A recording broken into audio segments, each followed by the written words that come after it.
Cerita bermula dengan memperlihatkan perjalanan keluarga kecil yang akan liburan sambil merayakan malam Natal di Khao Thailand. Setelah turun dari pesawat, mereka pun menaiki mobil. Sesampainya di tempat yang dituju, seorang pemandu pun mulai memperkenalkan hotelnya yang akan dijadikan tempat tinggal mereka.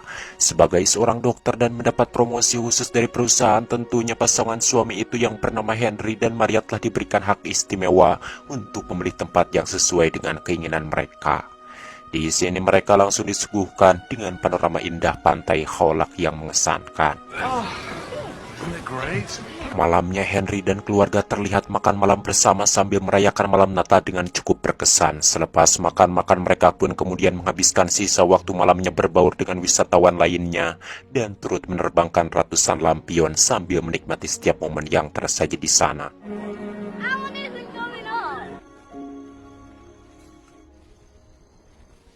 Paginya Henry dan Maria segera membangunkan anak-anak dengan cara yang cukup jahil, di mana suasana riang kembali diperlihatkan dalam penyambutan mereka di hari Natal membuka setiap hadiah yang mereka dapat. Setelah itu mereka pun kembali menikmati keindahan pantai. Hari-hari indah seolah terus memanjakan mereka. Setiap momen, setiap kebahagiaan selalu mereka nikmati di setiap detiknya. Keesokan harinya liburan mereka pun dilanjutkan dengan bermain di kolam renang hotel. Lucas, Thomas, Simon, dan Henry begitu seru bermain bola di kolam itu. Sementara Maria sendiri berjemur sambil membaca catatan-catatan kecil pekerjaannya. Di tengah keasikan menikmati suasana liburan, tiba-tiba angin cukup kencang mulai menghembus dari arah pantai, sehingga hal itu ikut menerbangkan beberapa benda yang ada di sana, termasuk juga sehelai kertas dari buku yang sedang dibaca oleh Maria. Di saat Maria akan mengambil kertas yang terbawa angin tersebut, tiba-tiba terdengar suara gemuruh air. Burung-burung pun terlihat terbang ketakutan. Suasana sesaat dicekam oleh rasa tegang. Apalagi sesaat kemudian tanah yang mereka pijak pun mulai perlahan bergetar dan bahkan semakin kencang. Maria yang kaget pun langsung mengalihkan pandangannya ke arah pantai. Ternyata air laut seketika saja pasang dan membumbung tinggi sampai-sampai menumbangkan barisan pepohonan di sekitar pantai dan langsung menyapu habis kawasan hotel. Kepanikan, ketakutan bercampur membuat semua yang ada di sana berteriak histeris. Tidak lama kemudian pandangan dihadapkan pada suasana yang benar-benar sangat mengerikan, di mana air menggenang memenuhi kawasan tersebut. Panorama alam yang awalnya indah kini telah lenyap. Maria yang saat itu beruntung bisa berpegangan di pohon kelapa tak henti-hentinya berteriak histeris meminta tolong. Di tengah kepanikan itu, tidak jauh darinya tiba-tiba Lucas terdengar berteriak karena panik terbawa arus. Tanpa peduli apapun saat itu, Maria pun langsung melepaskan pegangannya dan berusaha mengejar Lucas. Setelah melewati perjuangan keras, Maria dan Lucas akhirnya dipertemukan di atas spring yang mengambang. Namun lagi-lagi gelombang tsunami susulan kembali muncul dan langsung melahap mereka. Di sini keadaan pun semakin kacau, bahkan kengerian dan kegetiran semakin tak terperikan. Beruntung walaupun sempat terpisah, Lucas dan ibunya selamat dan berhasil terapung di batang pohon kelapa yang tersangkut. Careful, Lucas.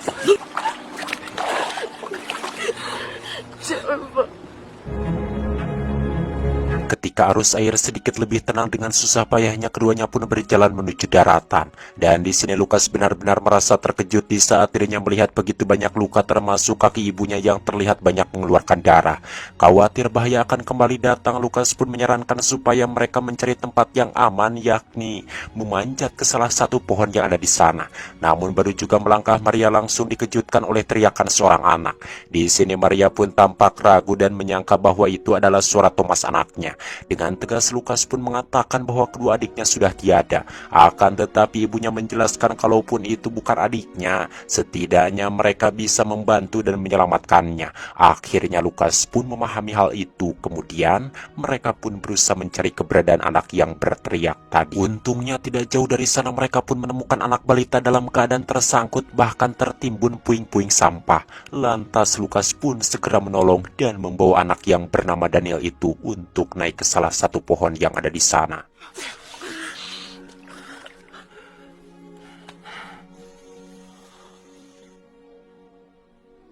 Singkat cerita, air pasang yang terus menggenang perlahan mulai surut dan mulai menampakkan daratan yang begitu dicekam kengerian, tanah yang berlumpur, bangunan yang hancur, mayat yang bergelimpangan sampai pada sampah serta puing-puing berserakan di mana-mana. Tidak ada hal apapun yang tersisa di sana selain hanya rasa takut dan juga kepedihan yang mendalam yang sulit dijelaskan dengan kata-kata. Di mana saat itu matahari telah cukup terik dan di sana Lukas mendengar orang-orang pribumi yang melakukan pencarian. Kemudian mereka pun dibawa ke sebuah tempat dan sesampainya di sana Maria pun mulai sedikit dibersihkan dan diberikan baju. Di sini Maria pun dengan terharunya tidak henti-henti berterima kasih kepada mereka yang telah menolongnya. Setelah itu mereka pun dibawa ke sebuah mobil untuk diantar ke rumah sakit yang ada di kota itu. Di mobil ini Maria sempat menanyakan di mana Daniel berada, namun Lukas menjawab tidak tahu karena dari tadi dirinya hanya fokus pada ibunya. Singkat cerita, Lukas dan Maria pun sampai di rumah sakit. Sambil menunggu ibunya yang sedang menjalani pemeriksaan awal, Lukas sekilas melihat tayangan berita yang memperlihatkan semua kengerian dan juga kerusakan parah akibat tsunami. Sementara di sekelilingnya sungguh membuat kita mengelus dada karena banyak korban tergeletak di teras berteriak merasakan kesakitan. Lukas yang teringat ibunya langsung kembali dan dirinya merasa terkejut saat melihat ibunya menggigil. Untungnya tidak lama setelah itu, dokter akhirnya datang dan segera memberi pertolongan pertama. Begitu tersadar, Maria pun lantas menanyakan mengenai keadaan kakinya. Lukas mengatakan bahwa kaki ibunya baik-baik saja. Dari pembaringannya, Maria menyaksikan bahwa pihak rumah sakit dan jajaran perawat lainnya terlihat sangat sibuk dalam menangani semua korban yang ada di sana. Maria yang pada dasarnya adalah seorang dokter ikut tergugah hatinya dan kemudian menyuruh Lukas untuk sedikit memberi bantuan pada mereka. Lukas awalnya keberatan karena itu berarti dirinya akan meninggalkan ibunya. Namun karena ibunya mengatakan bahwa dirinya akan baik-baik saja, akhirnya Lukas pun menurutinya. Dengan kebingungan, lantas Lukas pun keluar dari ruangan itu. Dan tidak lama Lukas bertemu dengan seorang bapak-bapak yang sedang mencari anaknya. Di sini Lukas pun bersedia membantunya dan langsung mengelilingi rumah sakit untuk bertanya. Di sela-sela itu juga ternyata ada yang meminta bantuan Lukas untuk mencarikan anaknya. Saking banyaknya yang meminta bantuan, Lukas pun sampai mencatatkan nama orang-orang yang harus dirinya cari. Tatiana Chernyshov. Setelah pencarian yang begitu lama, tiba-tiba saat Lukas menyebutkan sebuah nama, ada satu anak yang terbangun dari ranjangnya. Di sini Lukas pun langsung menjelaskan kalau dirinya akan membawa ayahnya kemari. Akhirnya ayah dan anak ini pun bisa berkumpul kembali.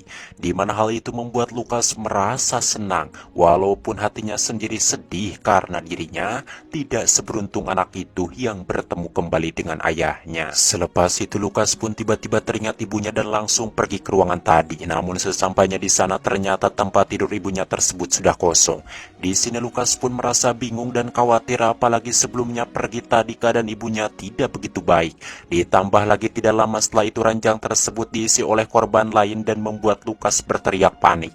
Namun seorang perawat kemudian menghampirinya dan langsung membawa Lukas ke tempat penampungan anak.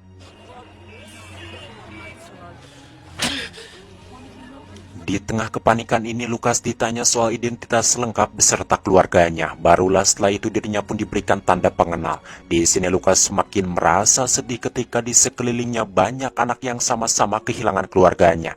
Dan Lukas merasa kalau saat ini dirinya tinggal sendirian karena ibunya mungkin saja telah meninggal. Lukas! Maria! Di sisi lain ternyata Henry selamat dan saat ini dirinya berada di salah satu hotel di pinggir pantai bersama Thomas dan juga Simon, karena sebentar lagi akan ada mobil evakuasi. Agar mereka aman di sini, Henry membujuk Thomas dan Simon untuk ikut dan berlindung di camp yang berada di gunung. Sementara itu dirinya akan kembali melanjutkan mencari Maria dan Lukas. Awalnya Thomas menolak dan tidak mau berpisah dengan ayahnya. Namun Henry dengan perlahan menjelaskan kalau Thomas harus bisa menjaga adiknya dan diam di tempat yang aman. Sebelum mereka berpisah, Henry pun sempat kembali mengingatkan agar Thomas menjaga adiknya dan menunggu sampai ayahnya menyusul. Di sini sebenarnya Henry tidak tega harus membiarkan kedua anaknya pergi sekaligus menitipkan pada orang yang tidak dikenal. Tapi ya, mau bagaimana lagi, dirinya harus mencari Maria dan Lukas yang mungkin saja saat ini mereka masih ada di luar sana. Setelah itu Henry pun kembali melanjutkan pencariannya, namun sayang kakinya tersandung hingga senter yang dirinya gunakan pun padam.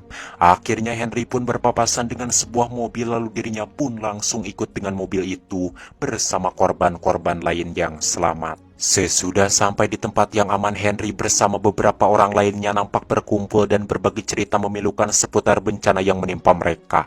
Dan salah satu korban di sana tiba-tiba meminjamkan handphone. Tentunya di sini Henry pun sangat senang dan berjanji akan meminjamnya hanya sebentar. Setelah tersambung dengan temannya, dirinya pun langsung meluapkan kesedihannya kalau dirinya kehilangan Maria dan Lukas.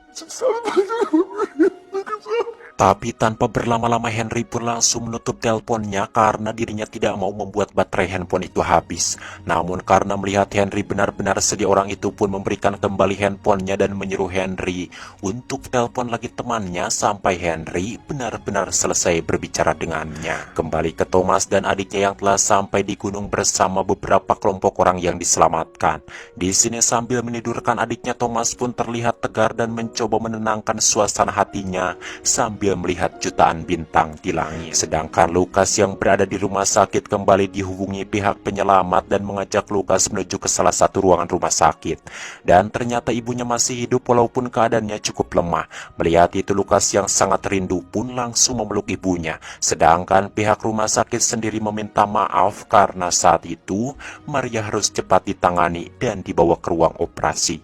She lost a lot of blood. She was too weak to have... Keesokan harinya Henry dan temannya pun kembali melakukan pencarian dari mulai mendatangi tempat penampungan jenazah sampai terhadap kem-kem terdekat. Akan tetapi segala usaha untuk menemukan keluarga mereka pun masih saja nihil. Karena hal itu Henry pun mengajak temannya kembali melanjutkan pencarian ke rumah sakit terdekat. Namun sebelum berangkat Henry justru kembali dikejutkan dengan berita bahwa kedua anaknya telah dibawa regu penyelamat lain, dan setelah ditanyakan orang itu tidak mengetahui kemana tujuan mereka. They wouldn't let me go with them. I'm sorry. Where? I don't know. Sementara itu Lukas yang sedang menunggu ibunya memilih melepas kejenuhan dengan sedikit melihat-lihat keadaan rumah sakit beserta pasien yang lain. Dan tanpa disangka tiba-tiba di sana dirinya melihat Daniel, anak yang hilang tadi, yang ternyata kini telah bertemu dengan keluarganya. Lukas pun terlihat cukup terharu, bahagia dan hendak memberitahu kabar baik tersebut kepada ibunya. Namun Maria yang tampak sangat lemah dan sudah sangat kritis hanya menanyakan bagaimana keadaan kakinya. Di sini Lukas pun mengatakan kalau kaki ibunya itu baik-baik saja. Dan setelah itu Lukas pun langsung menemui perawat dan memberitahukan kalau ternyata sebenarnya kaki ibunya itu terlihat semakin parah. Di sini si perawat pun langsung mencoba menenangkan Lukas bahwa mereka akan melakukan yang terbaik dan akan kembali mengoperasi Maria secepatnya. Di sisi lain Henry dan kawannya sampai di rumah sakit, namun sebelumnya sedikit terlihat perdebatan dengan sang sopir. Di sini Henry cuma diberi waktu 5 menit untuk melakukan pencarian karena nantinya mobil ini akan langsung pergi ke camp lain yang belum pernah mereka datangi. Dengan waktu yang sangat singkat itu Henry pun berusaha secepat mungkin melakukan pencarian, dari mulai mencari pada daftar sampai berkeliling di tempat ini. Dan di sini kita kembali disuguhkan pada sebuah momen yang cukup membuat kita deg-degan sekaligus juga emosi. Karena saat itu Henry melewati ruangan di mana Maria berada. Jika saja tirai itu tidak tertutup, mungkin Henry bisa melihat Maria. Ikatan batin seorang istri juga terlihat di sini karena Maria sempat tersadar dan merasakan kalau ada sesuatu di balik tirai itu. Namun apa daya, kondisinya yang lemah untuk berteriak saja tidak mampu. Tidak hanya itu, saat Lukas sedang mencari air minum untuk ibunya, dirinya sempat melihat langkah seorang laki-laki yang seperti ayahnya. Namun sayang sekali begitu Lukas memanggil dan mengejarnya, Henry sudah tidak ada dan telah kembali ke mobil tadi. Di sisi lain, kedua adik Lukas, Simon dan Thomas, terlihat turun dari mobil karena kebelet kencing. Lukas yang saat itu masih mengejar ayahnya dan kebingungan karena Henry tidak ada di sana tampak sangat